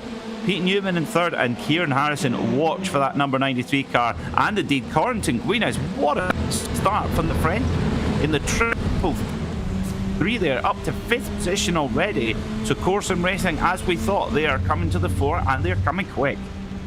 On board with Ollie Peacock, backing out to let Ross McFarlane in line. That was the battle for 9th place on the racetrack as Guinness off course. He's going to come back on, causing Holland as well as Evdonka to both scramble to the inside line, but Guinness will not be deterred, trying to hold off around the high side. That bumps it back down to 8th place now, and you're going to see Peacock and McFarlane trying to have a run. Gwynn is blocked out to the left-hand side. That's going to stack this entire grouping up. Oh, boy, this didn't work the last one. Side by side at the chicane. Sure enough, it doesn't work again. Holland gets into it. Peacock and McFarlane also side by side. Here comes Tom Dadswell, giving a bit of a bump to the number 23 Full Set Racing Honda. And now, looking to the left-hand side, it's 3 wide. Mangan up the inside of Dadswell. And McFarlane, this can't work. It's not going to work. I think it might just. They banged doors once, twice, almost 3 through turn 1 as they sling their way back down through turns 2 and 3. Wow, it's like wasps trying to make their way into a hive at the moment here in this third race of the evening. Somehow they all get through, cleaning more action onto the grass as well. Goodness me. And manages to rejoin just about safely. All of this bumping and barging, allowing the drivers up ahead to get away with it there. And Wojciech Savidovic, our winner in race 2, he's got a pretty heavy time of it here, trying to make his way forward, and he has just about broken away his teammate Rafael Dressaz more in the melee there. But Tyler Maxson leads then by half a second from Mickey Doble, a driver who's won many races here at Donington Park in BMW compact cars, the tin top machines. But Kieran Harrison, look at that, he's making the time up as well. He's into third, and he's left his teammate for dead, Corrington Guinness. He's right back in the pack. And Maxson now, it's going to be a defensive job to try and keep Mickey Doble behind, and that in turn will allow Kieran Harrison to catch up even more. And on the bottom right, you can still see the absolute hornet's nest of touring cars trying to get itself sorted on out, and nobody at the moment willing to give an inch. How many times have we seen the third, or in terms of the feature event, the second race be the more chaotic one on the day? Well, that is certainly the trend that is continuing to ring true here today, as Sutton still trying to find his way around as well, but the top 3 have definitely broken away to an extensive margin. They're trying to have themselves a run up in front. Now here is the likes of cars going off course, trying to just keep them running into each other. Mark Fletcher in the mix of things, they're being blocked like crazy behind as well. It's just too wide wherever you look. You cannot focus on where you can possibly look. No move being made for the race lead up into the Roberts chicane, but maybe to turn 1. Mickey Doble has closed in on Tyler Maxson. We know how aggressive Maxson is, though. On defense, Doble looking left. Oh, it's a fake! And Doble down the inside into turn number 1. And Team Mad and Tyler Maxson was just played like a fiddle down for turn 1. That might give Mickey Doble the race lead. Wow, Tyler Maxson will not be happy with that one as well. Did get absolutely tangled up there with the tactics of Mickey Doble. Mickey Doble's so good in close hand-to-hand combat, and he made it count there as well. But all this has done is got Kieran Harrison on the case. But here comes Maxon. He's not having it. He is not having it at all. He's saying, yeah, you think I'll watch this move coming around Kevin Schwant's corner up into McLean's, trying the John Cleland move, and here he goes for the switchback now as they head up the hill towards Coppice. And yeah, Maxon reclaims the lead as well. Mickey Doble, well, he's got revenge served there by Tyler Maxon, and here comes Harrison now. Here comes Harrison as they charge down towards the final chicane. We've still got 14 minutes of this race to go, Nolan. Oh, and Harrison just keeps it out of the back end of Tyler Maxon, and Harrison will go up at a P2 as Mickey Doble kind of allowed for Harrison to have that one. And look at this. Mickey Doble was almost helping out Harrison for a little bit down the front straightaway, but is now going to try to retake the second position. A late break move, though, from Harrison. We'll see him hold on to second place for now, but there's a tap to the back end. The right rear panel from Mickey Doble getting into it a little bit with Kieran Harrison. So these drivers already getting physical. We've only just begun the last race on the day. You have to wonder what this is going to be like if these were championship drivers, right? Would it still be this aggressive, or would it be even more so? Well, the thing is, Kieran Harrison is a championship driver, make no mistake. He's got a lot of ground to make up, but he is here for one thing only, and that's to win this championship. Oh! That was Janssen. That's Mangan.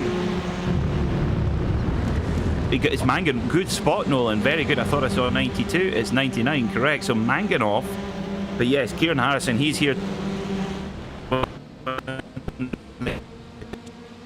with nothing else. And in fact,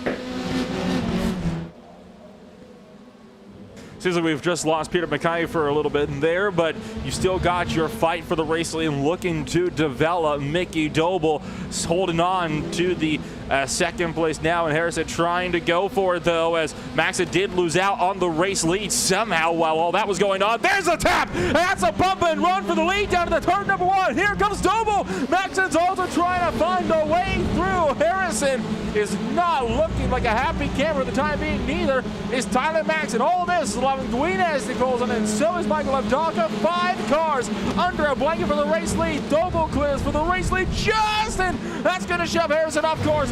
Maxon's also in the fray. Back up to P2. He's trying to find some way through. They go 3 wide for a split second for the race lead. Maxon now trying to take the high side, but he gets busted out wide. You still got the BT Motorsport machine on the 25. Mickey Doble fighting at the bottom. Going to be coming up through the top of the hill and down the back straightaway, getting set up for Roberts. Now, we saw what happened the last time somebody tried for it around the outside into the Roberts chicane. Will Maxon dare to do the same? It's going to be a game of chicken, battle of the late breakers. Neither driver's willing to yield. Doble hops across, and Maxon yields at the second apex at the very last second as Guinness gets shoved out to the left-hand side of the racetrack. Doble maintains the race lead, but what can Maxon do from the second place? He battles down with Guinness for the final 2 podium positions. Goodness gracious, what fantastic motor racing here. Mickey Doble now just hanging on to the lead there, but it's, well, according to Guinness now, with all this battling, he's brought himself into the picture, but he's brought a whole gang of pals with him. Michael Evdoka in there, Ollie Peacock in the AM class, he's up in 6th overall at the moment. It's Michael Evdoka in the Honda trying to make his way through, but there is a barrage of Corson Racing Hyundais in the way. There's Tyler Maxon up ahead in the 74, Doble leading. This is fantastic stuff. We're only at half race distance here, and tactically this has brought a whole new cast of drivers into the field. But look who's in 7th position, Nolan. Ross McFarlane, championship leader. He's had 2 top 5 so far today.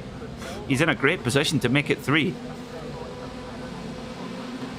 The possibility is very much alive. He's just got to get these top 3 to battle it out just a little bit more. But you have to wonder, how eager will Maxon be at this point to race this out for the race lead? Because he knows, obviously being a touring car racer himself, he knows that every corner he goes side by side with these guys here, it just makes the opportunity that much more. Whoa, there's a lunge! Oh, they all went together! And it all comes apart! Mickey Doble sent off in turn number 1, and I can't even say that's entirely on Maxon. He got shoved in to Doble by Courtney Guinness, who made a very late lunge to the inside. Maxon tried to cover it off, and it just went all sorts of wrong. Yeah, that was a big lunge from Quentin Quinez. He's on an incredible charge, but, well, he just maybe got a little bit overzealous there. And now there he goes. He's going to have a go at McLean's and does so and rests on Tyler Maxson. But that's touring car racing as up they come then to Coppice. And is Harrison going to be able to squeeze past now as well? I think he might well be able to. If Doka in there for the fun too, in one of the only Audi anywhere near the front of the pack. But look at Guinness going very much to the defensive line. Maxson's going to try and have a look. Harrison has a look on the inside. Oh, and Maxson runs right into the and loosens up Guinness as well. And look at them all hugging the inside line. They know how important that is there as well. There's just no room. Now, is Guinness going to try the double? No. He's gone way out to the paint, to the Leon Haslam line. Oh! Maxson's got to be careful here because the way he's going, he is not making any friends out there. He's in a core sandwich. He's trying to just shove Guinness out of the way, but don't forget, Harrison at any point could just shove through Maxson and just end his hopes for going for a race win. So if I'm Maxson, I want to be careful that I actually try to maybe keep some friends on the racetrack. This is what happened before, and there you could see it was a very late lunge from the likes of Guinness. Oh, and there it is. There it is. Harrison just got dumped by Tyler Maxson. Maxson turned in and just turned Harrison around and turned himself across Evdokka's nose, and that has given Guinness a lot of breathing room. And I have no further words. The replay says it all. Yeah. That incident there is kind of Kieran Harrison. Whoa! Ollie Peacock in the Honda, and just how has he kept that one on the island? Well, that incident goodness gracious, that incident there is just Kieran Harrison's season in a nutshell. Just cannot catch a break. Guinness, on the other hand, he's gone, as you mentioned, though, in 1.8 seconds to the good second. And Ross McFarlane, Casper the Friendly Ghost, the Scottish Casper, he's into third. Where did he come from? He came from a bit further behind and has now had a podium handed to him on a silver platter effectively because of that, because these guys deeper in the field are not giving up, and you still have a very aggressive Tyler Maxson looking to make a lunge. Oh, trying to cut it out. Doble's there though, and he sends Maxson off. It was inevitable the way these guys were running. That's the second lap in a row. Maxson's out of the same corner. Now Doble gets the favor return to him and gets punted off by Callum Regarding. Gardner is outturned by Maxson. Is this a touring car race or is it a touring car demolition derby? I don't even think I know the difference between the two at the moment. There's a fine line between the two, that's for sure. Wow, look, another man on the move. Ash Sutton is, whoa, we've got another car go off. Fletcher into the wall. This is getting out of control now. Absolutely out of control. Wow. Ash Sutton, he's up into 5th position, so he's all of this attrition in front of him. He's taken advantage of it, and I'm sure has made some blinding overtakes as well, I'm sure. But up into 5th position, Tyler Maxson still hanging on to 6th somehow. And in all of that, Ollie Peacock has gone from 1st in the AM class to 5th all of a sudden. And now it's Craig Garton who leads the AM class. Just utter chaos, and we've still got 6 minutes left. The race stewards are going to be a very, very busy bunch after this race. There's going to be there's hours to sift through in just race 3 alone with everything that has happened. Well, I think, yeah, the race stewards are going to have an enormous amount of work to do to look through this. It's just one of these, sometimes you get these races where it is a little bit, punching a crowd. If you punch somebody and then someone punches you and you think, oh, they won't see me in here, and then it just descends into Armageddon. And that's kind of what we've seen here. So how can we even begin to dissect this? I mean, Mickey Doble just drills into the side of Tyler Maxson, trying to make a move stick that really was, he needed 2 wheels on the grass to even make it work, and then bang, Craig Garton sends Doble for a bit of vigilante. Wow. Really, really messy, all in all. Now, the one thing we need to think about, Nolan, is incident points. Surely some of these drivers, with the number of pieces of contact they've had, surely they must be reaching their incident point limit. You would think so. Well, there's no DQ limit, but it's every 17 incident points you get sent for a ride. The driver with the most, Craig Williams and Lundgren, one off track, and they get sent for a penalty as David Baker, I think, just got punted into oblivion. As we look at the battle a little bit further up the road, Dan Hall and Michael Avdaka looking to have a scrap. Oh, that's aggressive! And Avdaka over to the right-hand side. Are they going to be 3 wide into the chicane? That is never going to work. Ash Sutton backs out, takes the wise move there, but that's going to allow Sutton to go for the crossover because Dan Holland did not. So Holland is going to be under fire now. Here comes the likes of Ash Sutton trying to throw his hat into the ring, and that'll be a solid run then for Ash Sutton, who's got to be careful because if he gets even a 4th or 1 hit into the car, he gets black flagged. And Michael Avdaka, the safest among all of them, could still be as aggressive as he likes for the time being. So if the drivers get, and basically they have a number of incident points that they can accumulate, and there's your contact, that could be the black flag then for Ash Sutton. Why would you do that if you were staring down the ball? That's... Okay, we'll leave that one for a second. 3 minutes and 24 seconds to go. Tyler Maxson going in there to get a bit of this stuff as well. Absolute chaos here at Donington. We're running out of descriptors. I'm going to have to go and look at get the thesaurus off the off the shelf because I'm running out of words. Carnage, chaos, madness. You got any more, Nolan? I'm all out. I can make one up. Yeah, go on. Yeah, we'll put 2 together. Chaornage. I can't even think of one up now that I'm on the spot. Regarton looking outside on Tyler Maxson. And will this be a clean overtake? History tells me probably not, based on how this race has gone.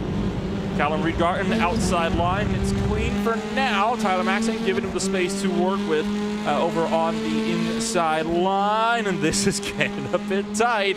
Callum Regarton, gets into it, and Maxson is off the course, spinning out wide. Be careful, my friend. Comes back on track, and how about that for a classy little rejoin? Drifting outside was what rejoins exactly what you need to do. And holy cow, was that Holland that just took us 3 wide up in the middle of 2 cars that just went off track? Maxson gets sit around, and Maxson is around, and that is it. Maxson's got a black flag for exceeding the incident point limit.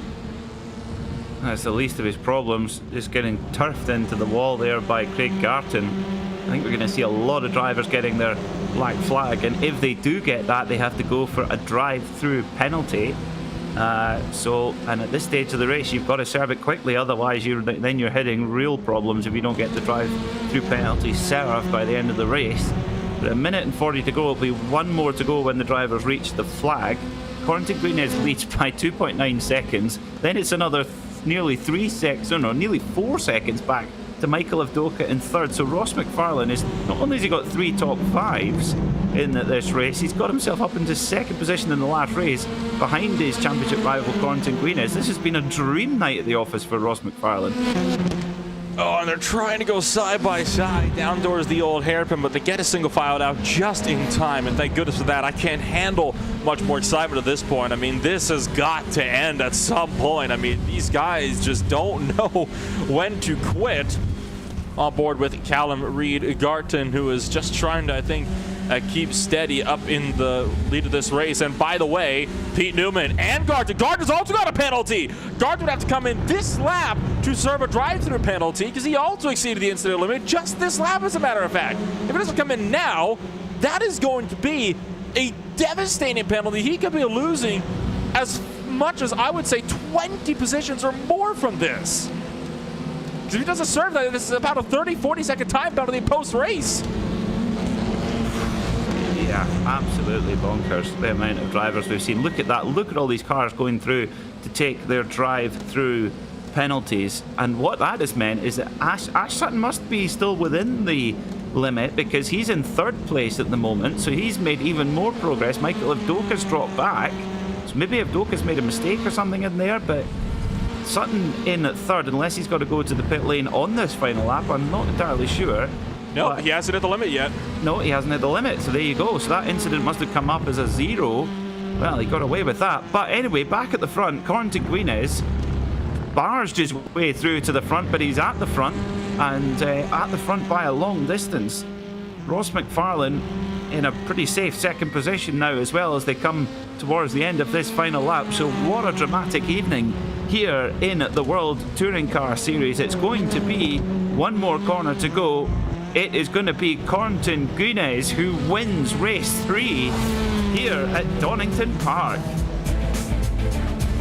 I'm speechless. I'm honestly speechless. I mean, Cornton Guinness breaking through in the mad dash of the race lead, and he was helped significantly when everybody just seemingly took themselves out along with everybody else around them in behind. As speaking of taking people out, you just saw with the full send driver Michael Polishek come home, the number 12 as well. I mean, just how do you sum up a race like this? I saw somebody mention in our RaceSpotTV chat kerfuffle. That's definitely one way. Just a complete, very messy in some ways. It must be said. Nobody wants. In some ways, very messy.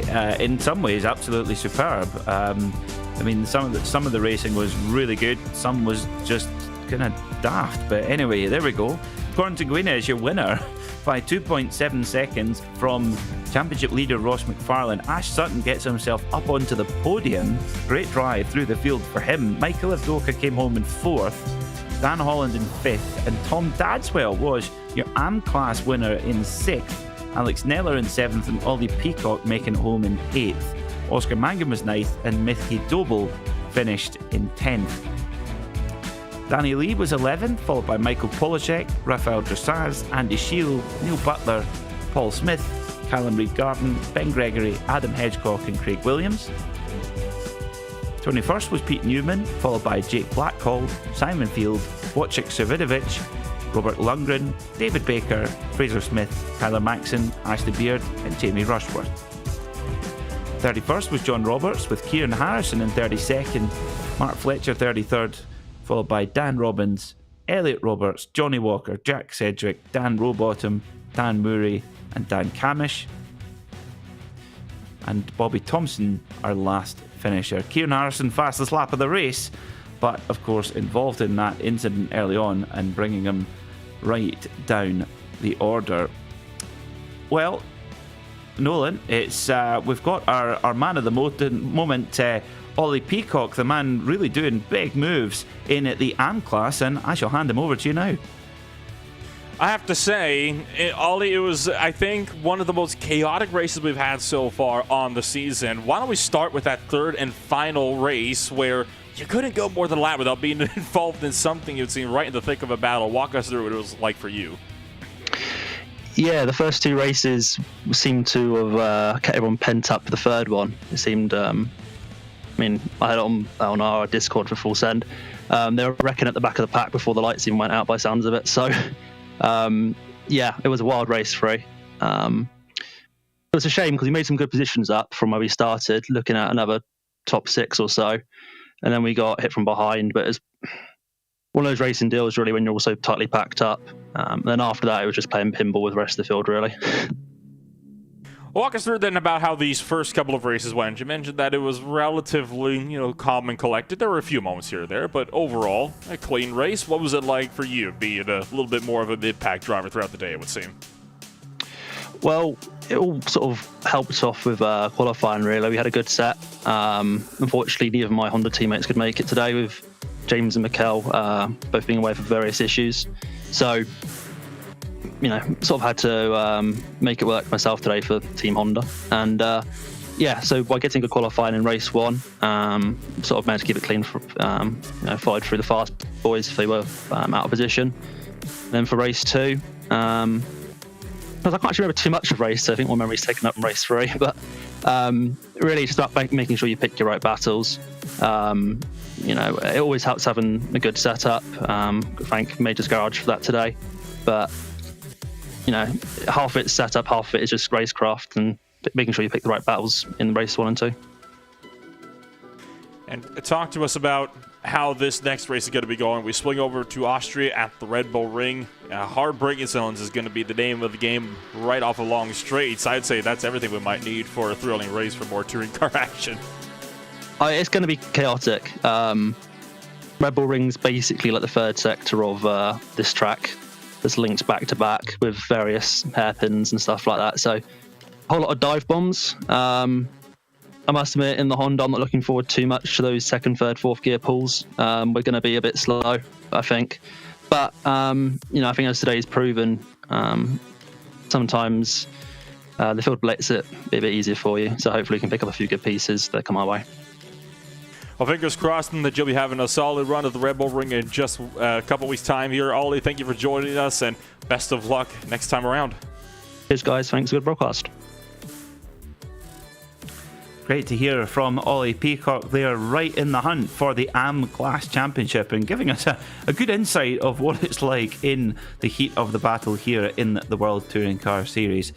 That's all we've got time for here on RaceSpotTV. Be sure to join us on the 3rd of March, 7:45 UTC. That's here time in the United Kingdom. 1 hour later for Europe, and 5 hours later, 5 hours earlier, my apologies, for American Eastern Time. It'll be myself, Peter Mackay, and Nolan Rempel who will have all the action for you. Thanks for tuning in this evening, and we'll see you next time here on RaceSpotTV.